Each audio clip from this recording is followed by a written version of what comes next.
first obligation, it means that the very first duty upon us Muslims is that we should believe in Tawheed. The evidence is, and your Lord has decreed that you should worship Allah but none another, and show kindness to parents. Then comes Tawheed is the basis of acceptance of Eid. This means that the one who believes in Tawheed, his deeds will be accepted. And the evidence in it is that if someone, whoever does righteous deeds while he is a believer, there will be no denial of his efforts, and indeed we will record it for him. Then the fifth one is Tawheed.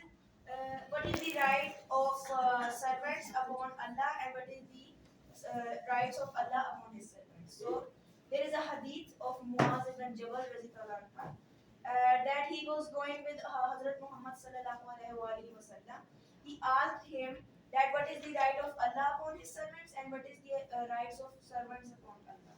So Hazrat Muhammad sallallahu alaihi wasallam said that the right of Allah upon His servants is that servants should worship Him and do not associate nothing with Him, means do not shirk. And the right of servants upon Allah is that He will not punish him, and paradise is now righted for him. Okay.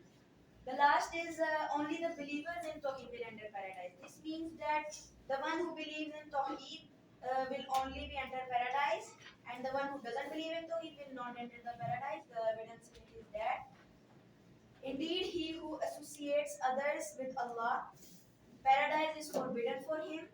His home is the fire, and the wrongdoers will have no helpers. Good, mashallah.